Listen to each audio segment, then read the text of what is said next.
Ada rumah saudara kita stay say. Tak apa, dalam hotel pun kita pergi demi masyarakat.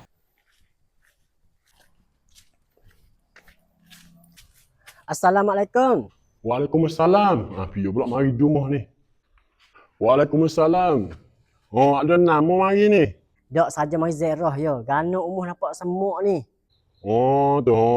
Biasanya tak ada piyo duk mari ke rumah ni. Gitulah baru lepas 2 hari ni je nampak dia duk bakak mari bit nampak ada jalan sikit tu biasa semua berlaku.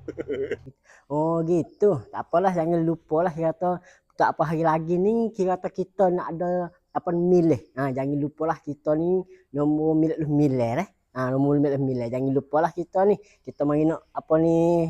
Kita mari zek lah lakok ikutlah musim-musim baik no pun. Tak apalah gene-gene pun kita nak pasal sikit lah. Orang papa mari pun kita pasal lagu ni juga. Jadi bila ada milih apa ni nayu oboto ataupun tok nebel kira tu orang tempat kita. Orang semak nak jadi ni orang tempat kita. Dia tak suka dengan sosok. Kalau sosok dia tempat lain-lain dah. Jadi orang milih tempat kita ni. Jadi orang milih seperti kita ni ada susah hati ni. Hak ni pun kenal, hak ni pun kenal, hak ni pun sayang, hak ni pun sayang, hak ni pun worry, hak ni pun worry. Jadi rapat-rapat berlaku.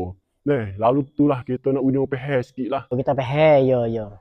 Window pehel besar-besar hati molek. Jadi kita tu susah hati sungguh kalau mau tak pehel tu. Oh, pehel lagu mana? Kalau kita pilih mana-mana satu tu tak usah serah hati polah lah. Tak usah biar dipecah belah lah. Biar dia kata kalau dia mau boleh, nasib baik dia mau. Alhamdulillah dia kata dah. Kalau dia mau tak boleh, tak apalah dia kata dah. Syukur juga. Kalau mau tak boleh pun, Tuhan tak bagi lagi tahun ni nanti pula. Kali akan datang pula. Jangan lorok.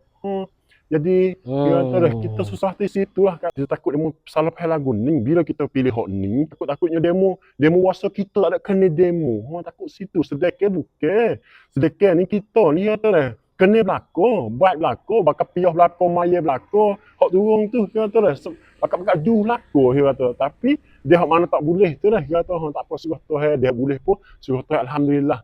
Apa kata, boleh kita, boleh kita turun tu dah. Dia kata dah, kita lah buatlah apa ni adil lah dia kata dah. Buat adil, lepas tu jaga amanah dua tu kita nak minta dah. Adil lagu mana tu? Belalah demo tak ada buat kita pun. Apa ni belalah demo ni dia kata tak ada pilih kita pun.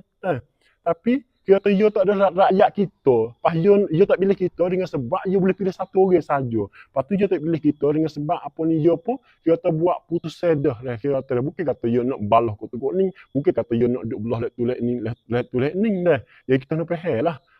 Tak apalah dia kata dah. Kita pun nak pilih hak yang terbaik lah dia kata dah. Nak semaya istiqarah, hak mana Islam hajar tu buat pilih lah. Kalau dia kata kita buh mana satu tu tak segopo lah. Kita pun lah nak minta tara tu lah. Tak usah takut-takutnya dia mesera.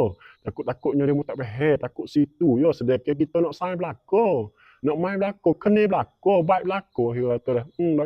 Gitu nak faham situ lah. Takut-takut yang tak faham lah. Tak apalah kita faham. Allah, wasa dia tak boleh buat geno je lah. Dah tu sekadar ni lah nak besar tu. Lepas tu nak lah mana lagi. Tak apalah dah. Jangan lupa lah nombor milik tu dah. Tu nombor milik lah. Tak ada apa lah dia kata tu. Kalau kita apa ni nanti kita banyak istiqarah lah dia kata lah. Kalau kita tu hari jeput tu kita pilih hak tu lah dia kata dah. Sekadar ni lah. Assalamualaikum. Waalaikumsalam.